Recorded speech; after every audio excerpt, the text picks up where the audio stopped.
या सावलीत माझ्या विश्वाची माऊली ती, हृदयात मानवाच्या ब्रह्मज्योत लावली ती.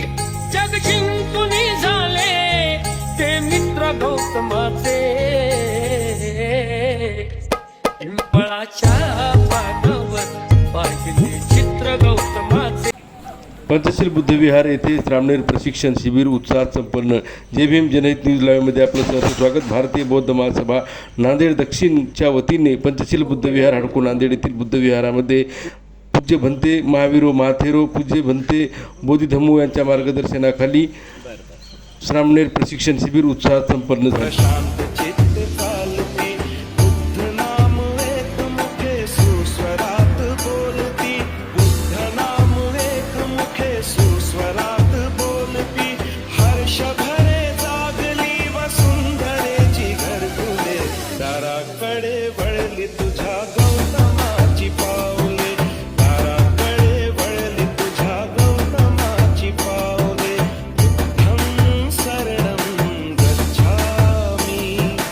बुद्ध आहे. जय भीम.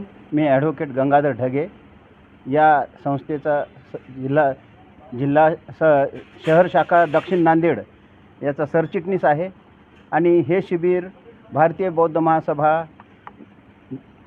शहर शाखा दक्षिण नांदेड यांच्या वतीनं झालेलं आहे. या ठिकाणी दिनांक 25 मे 2026 पासून ते आज 3 जून 2026 ह्या 10 दिवसाच्या कालावधीमध्ये संपन्न झालेलं आहे. पहिल्या दिवसापासून म्हणजे पहिल्या दिवशी दिनांक 25 रोजी ह्या ठिकाणी नवीन जे श्रामणेर येतात त्यांना पूजनीय भंते महावीरो यांच्या हस्ते चिवरदान करण्यात आलेलं आहे. चिवर त्यांनाही परिधान केलेलं आहे. आपले जे साधारण कपडे आहेत ते काढून 8-10 दिवस ते कंटिन्यू चिवरमध्ये असतात. इथं त्यांची राहण्याची, जेवणाची, खाण्याची, झोपण्याची सर्व व्यवस्था, इथून बाहेर जायचं नसते.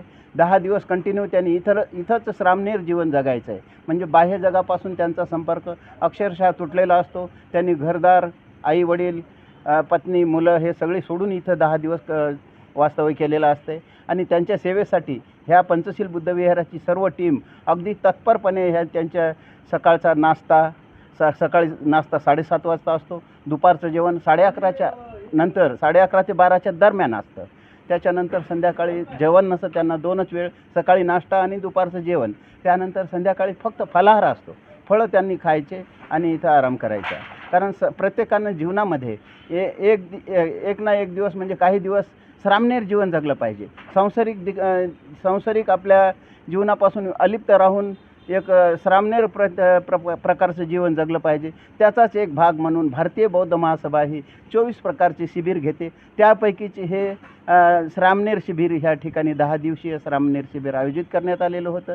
या 10 दिवसीय शिबिरामध्ये म्हणजे शिबिरार्थींना वंदना कशी घ्यायची, लग्न कसे लावायचे, पुण्यानुमोदन कार्यक्रम कसा घ्यायचा आणि गृहप्रवेश करायचा असेल तर त्याच्या कार्यक्रमामध्ये कोणत्या गाथा घ्यायच्या, ह्या सगळ्या गाथा शिकवल्या जातात.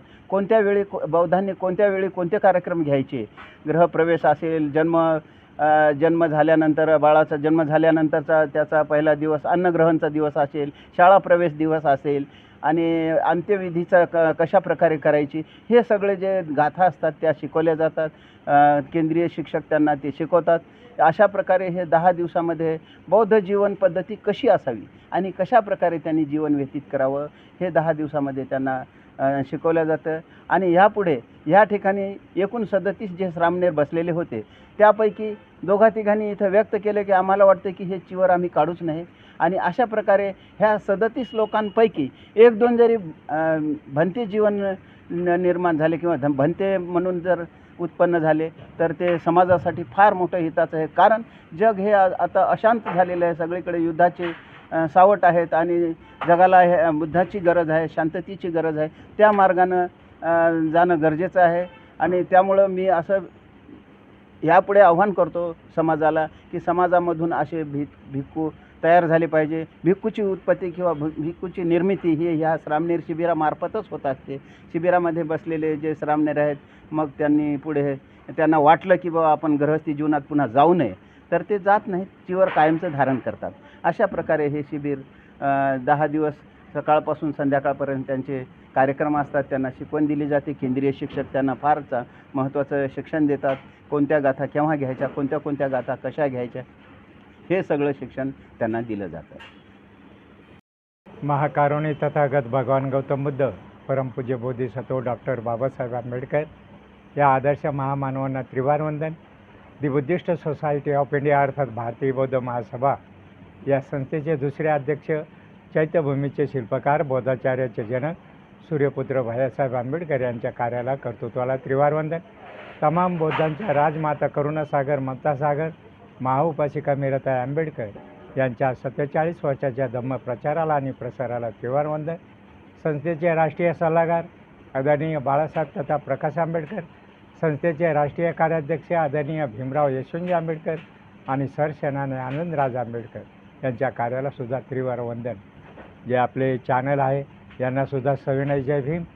आज या ठिकाणी शिबिराचा समारोप झाला. हे शिबिर दिनांक 25 मेपासून सुरू झालं आणि 3 जूनपर्यंत हे समाप्त झालं.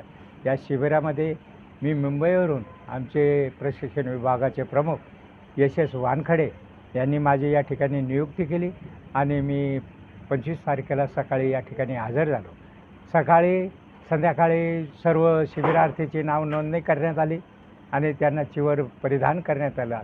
या ठिकाणी संघाचे संघनायक महावीरो भंते यांच्या हस्ते शिबिरार्थींना चिवर प्रदान करण्यात आलं. या निमित्ताने हे शिबिर जे साजरं होत आहे याचे पार्श्वभूमी म्हणजे जे आमचे कार्यकर्ते आहे भारतीय बौद्ध महासभेचे, हे दिवसरात्र एक करून पै जमून वेगवेगळ्या समाजातील म्हणा का वेगवेगळ्या उपासक उपासिकांबरोबर संपर्क साधून या शिबिराला सक्सेस होण्यासाठी जी निधी उभी केली त्यांचं अत्यंत मोलाचं कार्य या ठिकाणी झालेलं आहे. त्यांच्या कार्यामुळेच या ठिकाणी हे शिबिर आज संपन्न होत आहे. या ठिकाणी आम्ही जे केंद्रीय शिक्षक लोक आहोत हे परिपूर्ण अभ्यासू असतात, बौद्ध धम्माचे उपासक असतात आणि त्यांच्याकडून जे धम्माचा गाडा आहे संस्था आमच्याकडून काही अंशी ओढायला आमचा प्रयत्न त्या ठिकाणी सफल होतो. हे केंद्रीय शिक्षक परिपूर्ण अभ्यास करून वेगवेगळ्या विषयावर ते प्रवचन देतात. भगवान बुद्धांची शिकवण काय आहे, डॉक्टर बाबासाहेब आंबेडकरांनी समाजासाठी काय दिलं आणि वेगवेगळे विषय असतात. जसं शिगालसुत्ता आहे, आपल्या मुलांसाठी आईवडिलांनी काय करावं आणि मुलांनी आईवडिलांसाठी काय करावं ही शिकवण असते. आणि या ठिकाणी पंचशील आहे, 5 पंचशील आहे. ते जर अभ्यासलं उपासक उपासिकांनी तर त्यांचं जीवन हे सफल झाल्यासारखं वाटतं. हे जरी बौद्ध धम्माने भगवान बुद्धाने शिलाचा मार्ग सांगितला, परंतु ह्या शिलाचा मार्ग इतर समाजाने सुद्धा पालन केला तर त्यांचं जीवनसुद्धा सुखाचं, समाधानाचं आणि भरभराटीचं होऊ शकतं. ही गॅरंटी भगवान बुद्धाने दिलेली आहे. बाबासाहेबांनी सुद्धा जे संविधान लिहिलं आणि त्याच्यामध्ये नुसतं बौद्धांनाच नव्हे तर ब्राह्मणांना इतर समाजाला सुद्धा आरक्षण दिलेलं आहे. प्रवाहासारखा या नांदेड जिल्ह्यामध्ये प्रवाह झाला पाहिजे. नांदेडचं नाव पहिलं नंदीग्राम होतं आणि या ठिकाणी नंदराजाची राज्य होतं आणि त्या नंदराजाचा वारसा ते भगवान बुद्धाचे अत्यंत उपासक होते आणि त्याचा वारसा आपण नांदेडकरांनी जपावा असे मी मनामनी त्यांना आव्हान करीत आहे.